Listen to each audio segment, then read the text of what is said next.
Okay, so we are live now for Sir OER podcast. Okay?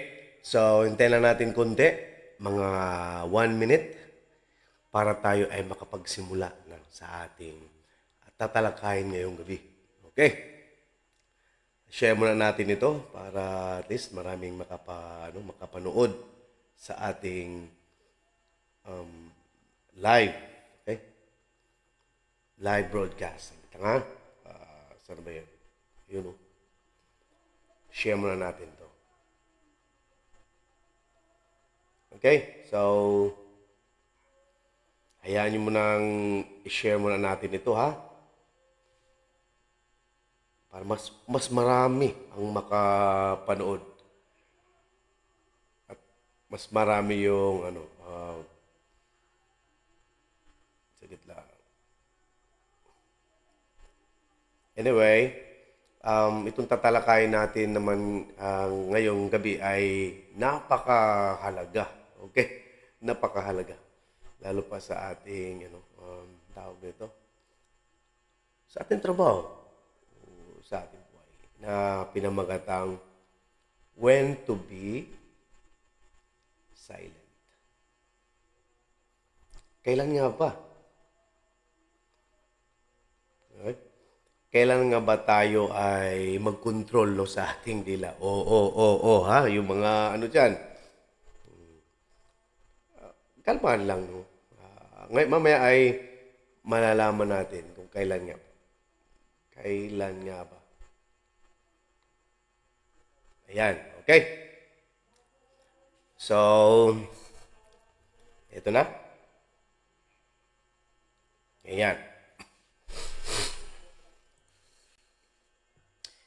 So, magandang gabi sa lahat. Okay? Ako po ang inyong lingkod, no? Sir OER, para sa ating Sir OER podcast. Okay. Ito ay ang ating tatalakayin ngayon ay patungkol sa isang bagay na dapat nating maging aware tayo, ano? Kasi minsan yung dila natin ay ratatat, no? Parang akala mo ay ay machine gun, ano mas mga diyan, ha? Okay, so let me drink muna. Mag-drink muna ako ng coffee.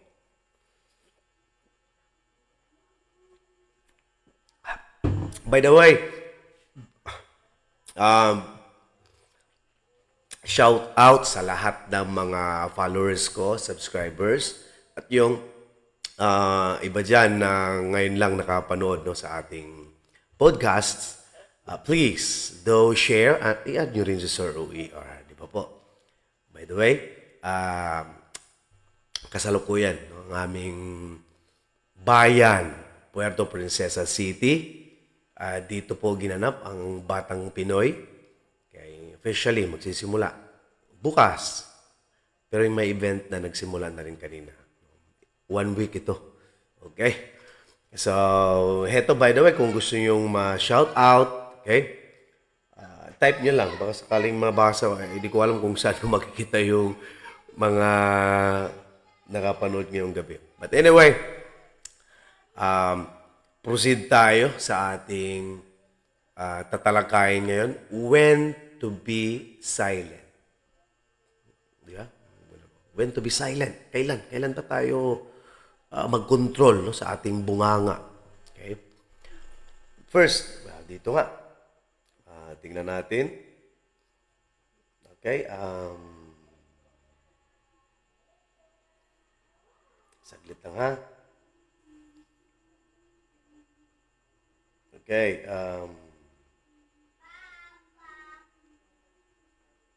Okay. May makita tayong pwede nating ma-shout out. Ayan. Okay. Una.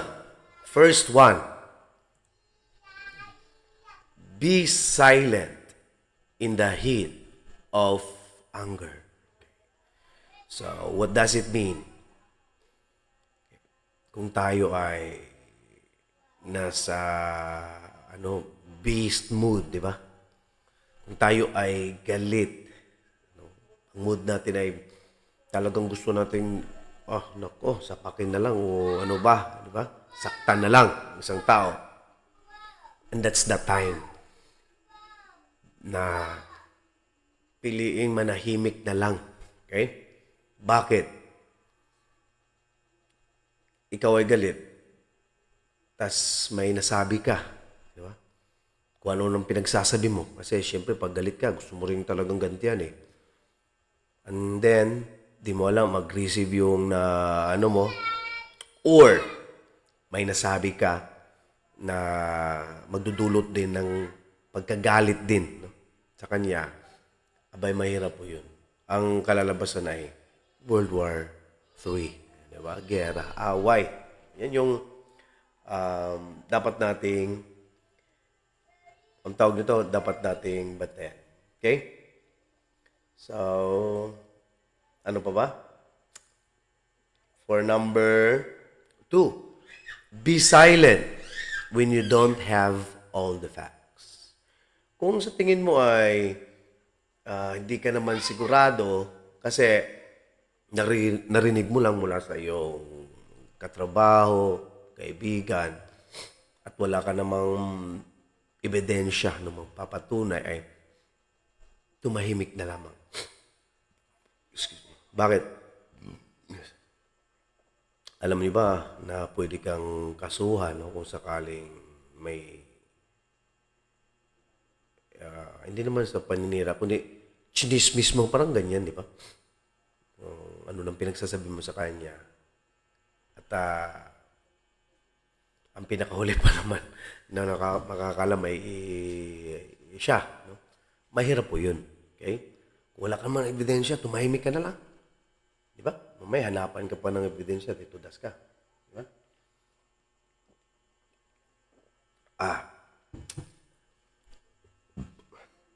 Pangatlo, be silent when you haven't verified the story. Same. Kung may narinig kang kwento, okay?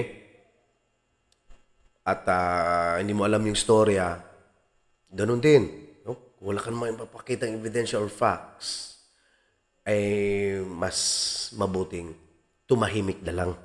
Okay? Kasi ikaw ay makonsider na ano niyan, di ba? Marites, kung sakasakali lang. At magdudulot pa na gulo or away. Okay? Kung yun man ay yung kaibigan, o kapamilya, or kung sino man, kung hindi mo naman na-verified, tsaka kung malaman mo na ganito ang kwento, huwag na lang, di ba? Tahimik na lang. Di ba? Minsan kasi, dahil sa gusto talaga makapag-share, no? Updated sa mga bagay-bagay, sa mga pangyayari, talagang sarap talagang mag-share, hindi mapigilan yung bunganga. Ay, tudas ka dyan. Diba? Malalaman at malalaman din yan pag nagkataon. Okay? So, mas mabuting tumahimik. Okay? For number 4. Okay? For number 4, be silent if your words will offend a weaker person. Okay?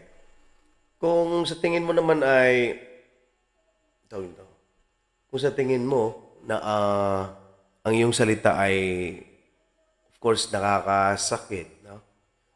Sa medyo tao na hindi naman, weak na nga di ba? Mahina. Kahit pa siguro sino, no? Strong person man yan or what. As long as sa tingin mo ay nakaka-offend, nakakasakit ng damdamin, silent na lang. Okay? Number 5, be silent when it is time to listen. Yes. Literal, kapag siya ay nagsasalita, makinig ka. Tumahimik ka. Pinakinggan mo yung storya. At sa ganitong paraan, mafe-feel din ng ano yan, ng sharer, no? Kung sinishare sa iyo yung problema or whatsoever, at siya ay napakinggan, no? Mas maganda yung ano, smooth yung ang kanyang pag-share. So mas masarap sa pakiramdam, no, sa isang tao. At kung wala ka namang dapat na sabihin, tahimik, makinig ka lang. Di ba? Yun ang punto dun. For number 6, so be silent when you are tempted to make light of holy things. So what does it mean? Okay, sa ganitong punto, bawat tao, okay, may kanya-kanyang ano yan, pananampalataya, religious belief, practices. Diba?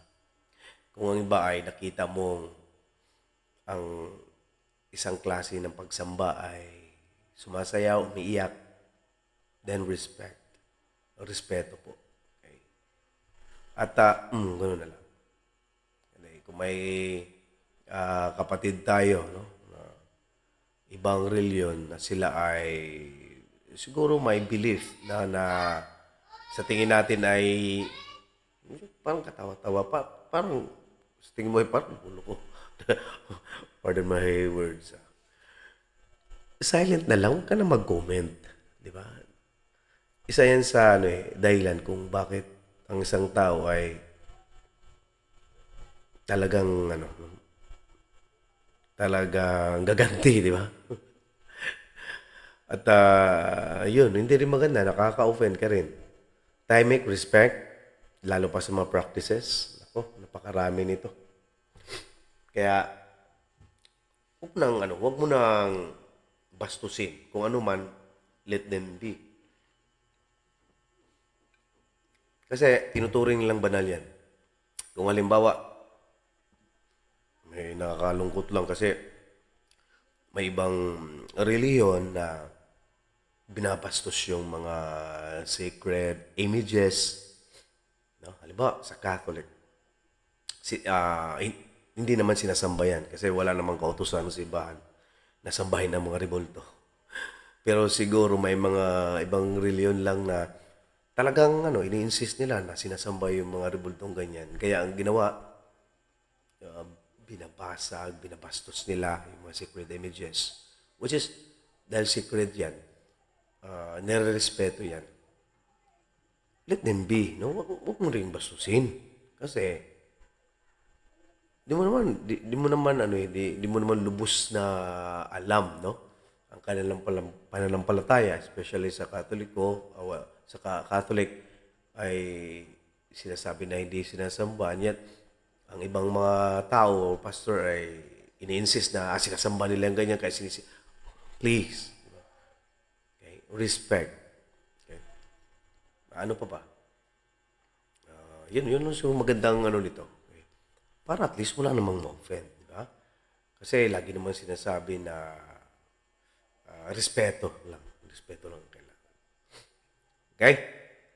For number 7, by the way, mayroon bang papa-shoutout dito? Okay.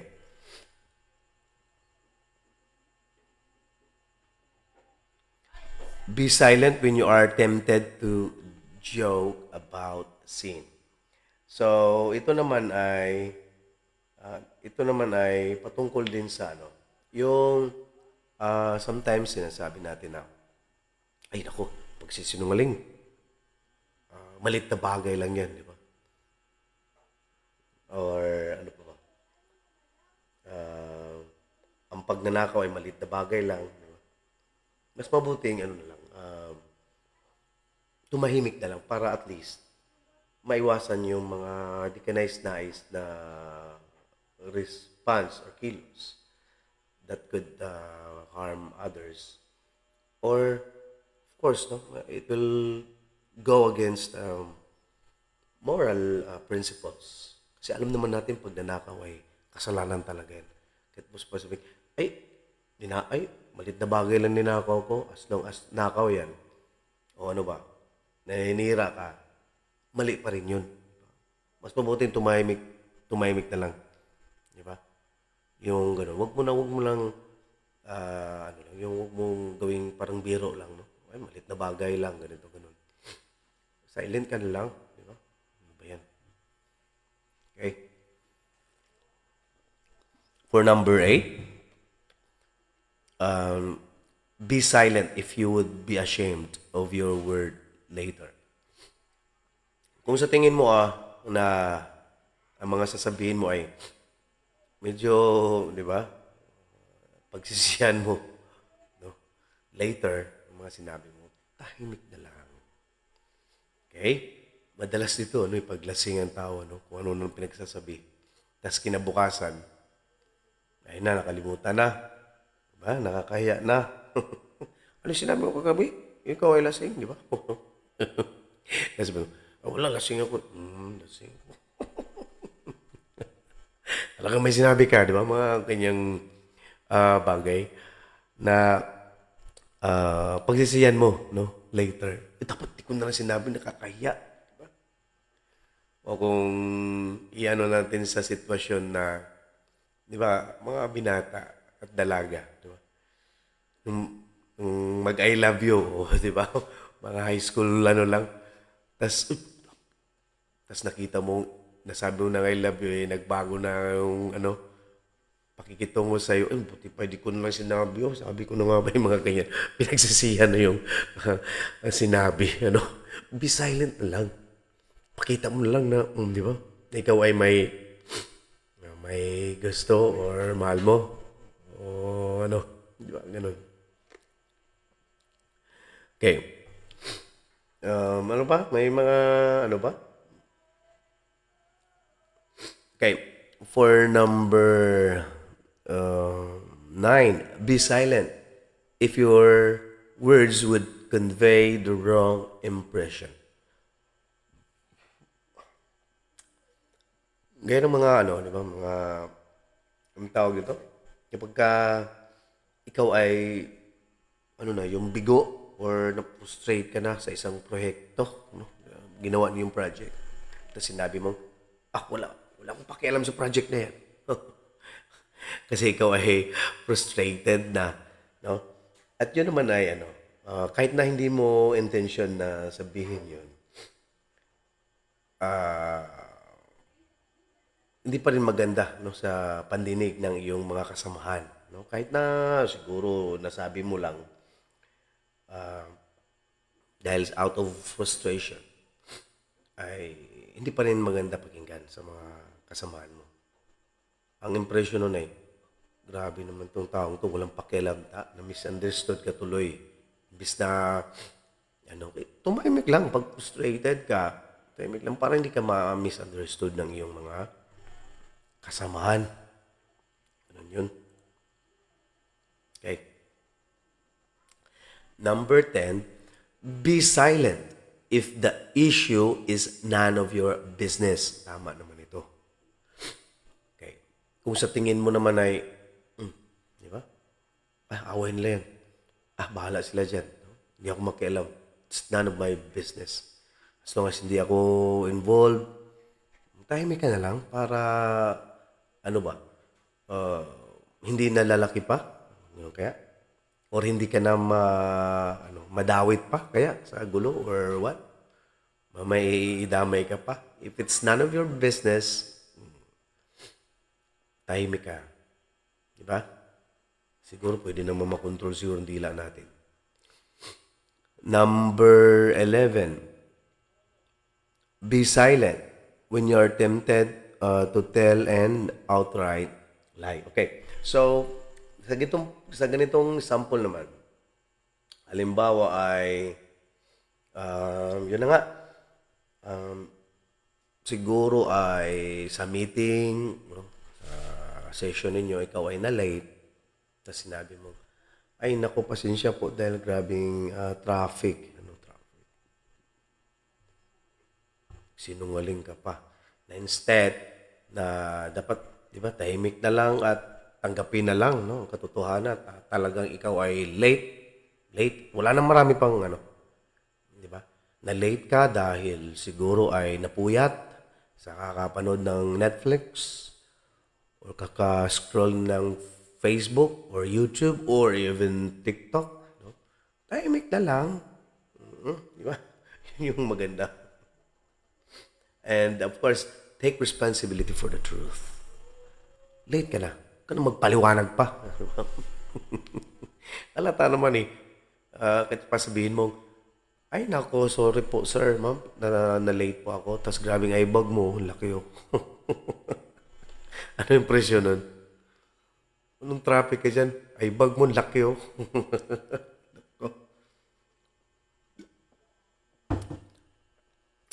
Okay, for number 12, be silent if your words will damage someone else reputation.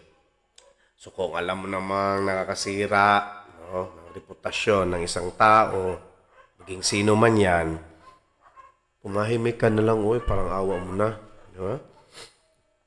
Isa, may maano ka pa na isang tao, masaktan, masira pang kanyang dangal dahil sa paninira mo. Madalas nito eh. May tao talagang ganito eh. Mapababae man o mapalalaki sa office, no? Mga katrabaho, mayroon talagang naninira. Lalo pa, may inggit sa'yo. Ha? May inggit sa'yo. Kung ano na ang pinagsasabi, yung ko alam kung pasip-sip para lumakas kay boss. Diba? Naalala ko lang, may post nito eh. Kung gusto mo daw madaling promotion, ito ay sa post lang ay, dilaan mo yung sapatos ng iyong boss. Parang ganun. My goodness. Wag. Mapopromote ka na, mabango ka nga sa boss mo. May ka naman na tao. No? Nasira na tao. Tandaan ninyo, kapag sinisiraan ninyo ang mabuting tao, kailanman talagang hindi yan, walang epekto sa kanya yan. Talagang siya ay magsa-shine. Kung siya ay magaling, kahit anong paninira mo dyan. Hindi yan yung tipong sinisiraan mo dahil ay discourage ganon. Hindi po eh. Pag magaling na tao at mabait na tao, mabuting tao, pag sinisiraan mo, katagalan yan, it will shine above you. Iisipin niya, ay binira ako. Parang sabi nga, ano ngayon, yung may hitik sa bunga, ikaw ay binibira kasi napakarami mong, you're bearing fruits. You are producing, quality output, produce, or what. Dahil marami kang mga accomplished na mga tasks, kaya ikaw ay sinisiraan. Pero I'll tell you, ikaw ay nakikinig, kung ikaw man ay isa sa mga naninira, dahil ikaw ay may galit, inggit, please, tahimik na lang. Kakarmahin ka. Maniwala ka sa akin. Kakarmahin ka. Love nature yan. Kung anong ginawa mo sa kapwa, babalik sa iyo more than 100 times. Okay? So, yun. By the way, itong article na ito ay sabi ko nga, di ba?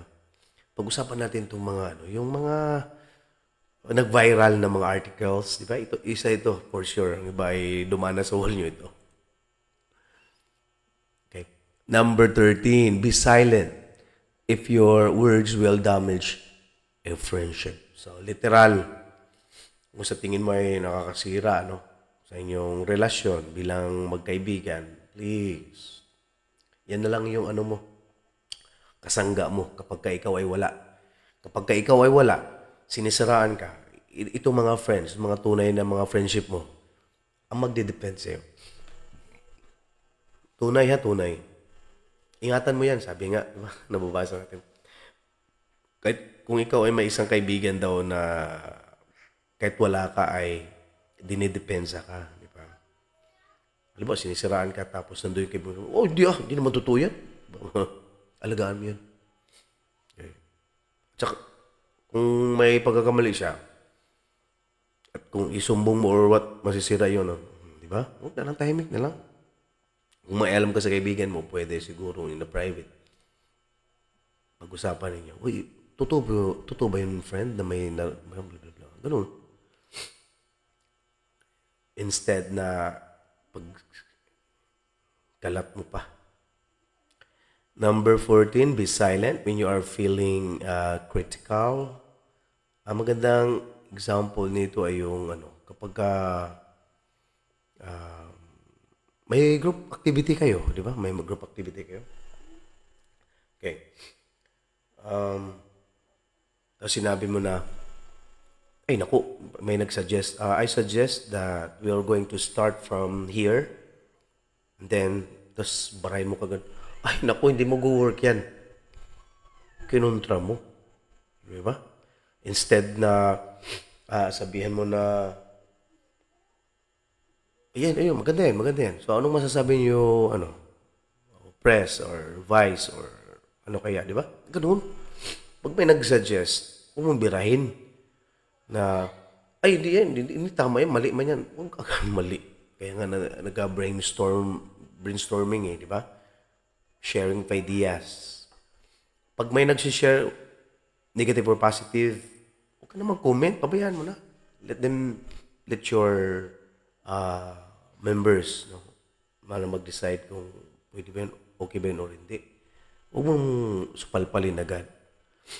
Instead, pag lalapat may nabanggit siya napakalayo sa topic, tahimik na lang. Huwag ka nang pabida-bida dyan. Hindi ka naman Jollibee.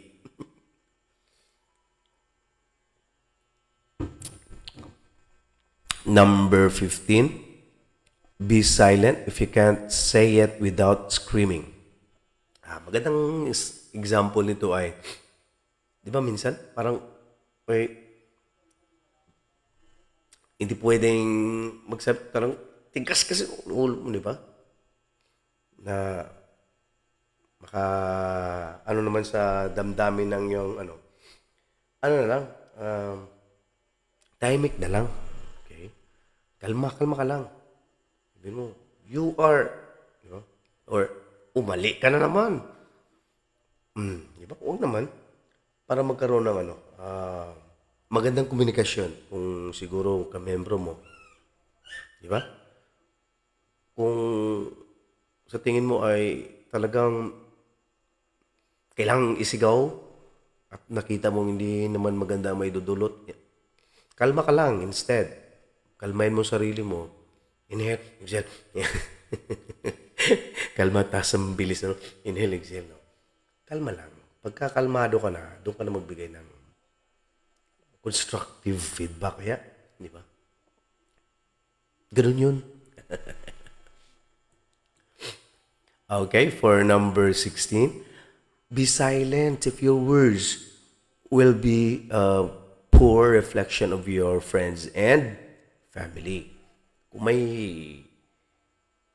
ang tawag nito, kung may isang bagay ka na, o isang bagay ka from your friends or your family na, huwag namang ipagkalat. Grabe ka na rin. Pamilya mo na nga di ba? Or sabihin mo, talagang pinabayaan ako sa, pamilya ko. Tas social media pa. Bakit? Siyempre masisira yung kanilang, di ba? O reputasyon. Ay, ganyan pala yan. Politiko pa naman yan. Or ano pa naman yan. Ganun pa naman yan. Napakabait pa naman yan. Tapos, diba? Kung kapamilya mo or kaibigan mo, ay, huwag na may negative na, siguro, tawag nito. Negative yung trato sa'yo. Huwag mo nang, grabe talagang kapamilya. Sabi mo, grabe talagang tito ko, uncle ko, pinsan ko, ate ko. Di man lang ako sinusuportahan. Samantala, ang dami namang pera, ang dami namang, mga ganun, di ba? But instead, private mo na lang, kayo na lang mag-usap. Uncle, ganito ba? Kayo na lang mag-usap. Huwag mo na social media pa. Na rin ikaw. Para mo na rin kinalat yung dumi mo sa lahat ng tao. At saka hindi makakatulong yun. Kung limang nagka-problema kayo, magpamilya or magkaibigan, huwag niyo idaan sa social media. Kasi ang mga social media, walang ibang ano yun, talagang may ibabash pa kayo. Ganyan pa rin pamilya Mercado, pamilya Fernandez, pamilya, di ba? Masisira lang kayo. Tapos later, magkabati rin kayo, di wala na. Nagkalat na kayo. Pinaano niyo na yung baho ninyo. Madla. Hindi lang sa bayan ninyo. Hindi lang sa buong Pilipinas. Sa buong earth. Tandaan niyo yan. Ano lang ito ba? Paalala ba? Di ba? Okay. But instead, sabi ko nga, in a private. 17, be silent. 17, be silent if you may have to eat your words later. Oh, di ba? Huwag magsalita ng patapos. Ay, grabe naman yun siya. Ganito nga, bla bla bla bla. Tapos kalaunan, ginawa mo rin. Eat your words. Eat your own words na. Kaya, huwag mong magsalita ng patapos. Di ba? Instead, silent ka na. Okay. Number 18, be silent if you have already said it more than once or one time. Pag nabanggit mo, huwag nang paulit-ulit pa. Mamaya mabuljakan ka pa. Nasabi mo na eh, no? Huwag nang paulit-ulit pa. Di ba sinabi ka? Tapos mamaya, di ba? Mamaya, may dalang pamukpok yan, ninapukpok ka pa. Ika nga, di ba? One word is enough for a wise man. Okay. Huwag nang paulit-ulit. Next, 19, be silent when you are tempted to flatter a wicked person. Okay. Kapag ka may isang tao na talagang badass, grabe badass, hindi, talagang masama, no? Masama. Pinuri mo pa ngayon, grabe, ang galing mo. Anong dating sa kanya? Magaling pala yun. Yung pinagbumura ko yung, yung bossing ko, mga ganyan. Nagawin ko yun uli. Wow. Mas lalo lalaki ang ulo niyan. Baka hindi lang yung kanyang kayang gawin. Baka gagawa pa ng isang bagay na, di ba, parang nagbibigay sa kanya ng lakas loob eh. Tahimik ka lang. Silent. Silent na. Mga ganyan. Okay? Kasi, sabi ko nga, mas mas maglakas pa yung kanyang loob, no? Para gawin pa yun uli. But instead, pwede mong prangkahin. Uy, alam mo ba, hindi tama yun ba? Ba't ginanon mo? Diba? Dapat, ang sama mo naman, grabe, prangka talaga, di ba? Pangit man, at least totoo. Hindi yung, ay, galing mo, grabe ka, wise mo talaga. Talagang minura mo talaga yung bossing mo, yung galing mo. Tapos, kinabukasan, you're fired. Tanggal ka na sa trabaho. Or, kasuhan ka na. Baka may nasabi ka pang, hindi ka nice. Okay. Last one, be silent when you're supposed to be working instead. Okay. Pag oras ng trabaho, di ba? Pero ito, ganito nangyayari minsan, lalo pat, di ba? Mga guro, no? Pagod na. Tapos, syempre, sa faculty ngayong kwentuhan, talagang hindi maiwasan yung magkwentuhan, di ba? As a way of, para ma-relax. Okay? Pero hindi maiwasan eh, nagchichismisan. Pero mas maganda, silent. Pag-chismis at nakakasira na kayo, silensyo. Okay? Bakit? Nakakasira na kayo ng sabay, mas number 1 pa lang chismoso. Huwag kalma lang. Okay? Kung di mo alam kung paano mag-silent, ito, hindi mo ko narinig.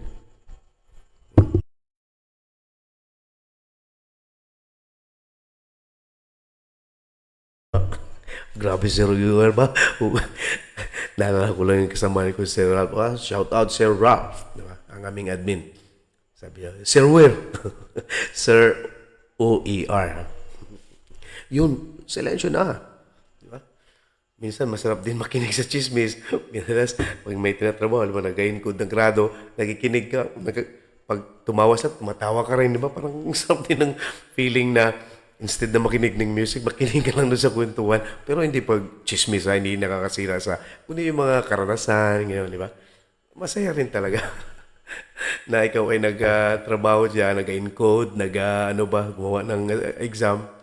Tapos yung mga kasamahan mo rito ay nag-kwentuhan na nakakatawa. Talagang tatawa ka na lang din. Tapos pagtingin mo, medyo nakaka-relate ka, di ba? Ay, oo nga, di ba? Yun nga, di ba? Mga ganyan. Pero kung mga paninira rin lang, mas mabuti pa magtrabaho ka na lang para maging productive yung time mo.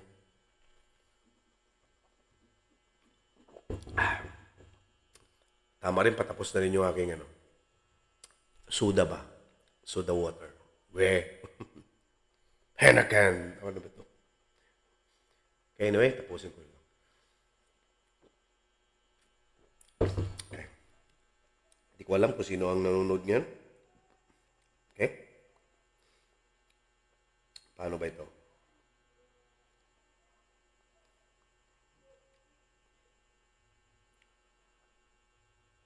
Okay. Last, pinaka-last, ano ang ating natutunan sa usapin? No? When to be said. Whoever guards his tongue keeps his soul from troubles. Kapag ka, yun na nga, chismis, marites. Diba? May bago na daw, luma na daw yung marites. Anong ba yun? Parang may ira yun eh. Lampera, mga, nakalimutan ko. Okay. Pag nag-chismis naman, kalmahan na lang. Instead na mag-chismis, tumahimik na lang at magtrabaho. Wala na kayong nasagasa, wala na kayong nasaktan. Iwas pa problema, di ba? Guard in his tongue keeps his soul. May layo ka pa sa trouble. Mamay sa pag-chismis yung ganyan, nakasuhan pa kayo kasi sirang-sira na ang dangal ng inyong kasamaan. Di, patay kayo. Okay? So, sayang hindi ko makikita yung kung sino yung nanonood ngayon, sino yung, di ba? May nabanggit kaya, sir, shout out mo naman ako, sir, di ba? Hindi ko ano eh. But anyway, ito ay hindi naman ang una't huli no, ng ating pag-uusap for sure. Dami pa natin mga topic na mga ganda. Okay? So, kalmahan lang natin. Okay? Meron bang nagpapa-shout out, bla bla bla, and so on? Wala. Okay. Sana sa ating usapin ngayon, no? When to be silent, marami tayong natutunan. If it's not na pa-remind tayo kung ano ang dapat natin gawin para maiwas tayo sa problema. So, that's all for this episode, When to be Silent. At maraming salamat sa mga sumaybay, no? Sumabaybay.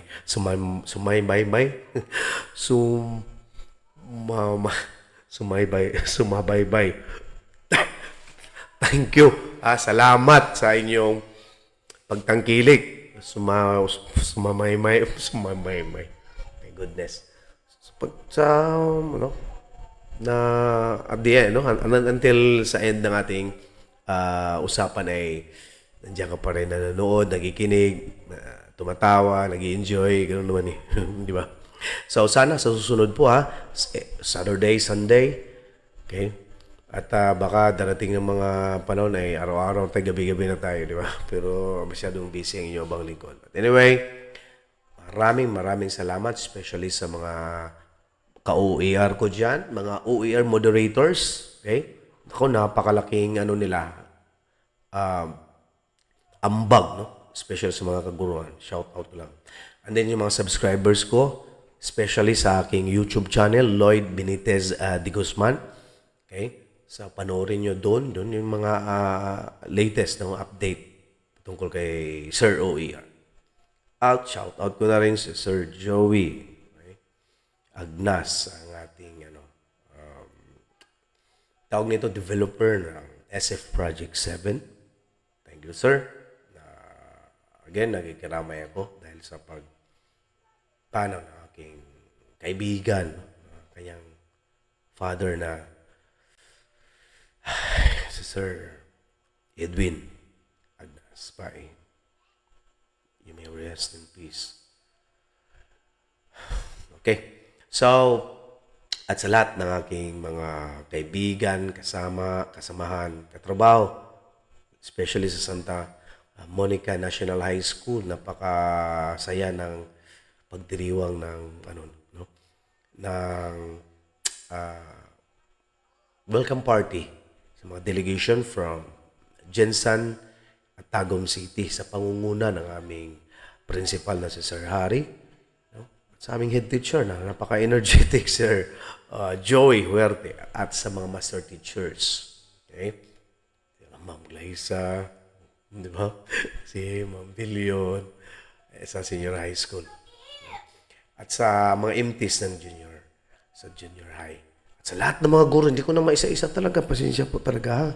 Okay, sana ay sa susunod nating usapan ay nandyan pa rin kayo. Okay, by the way, sa aking podcast, Sir OER Podcast. Okay? So, antabayanan po ang lahat ng ating pag-uusapan, yung mga nag-viral na mga article online. Okay? So, that's it. This is Sir OER saying goodbye.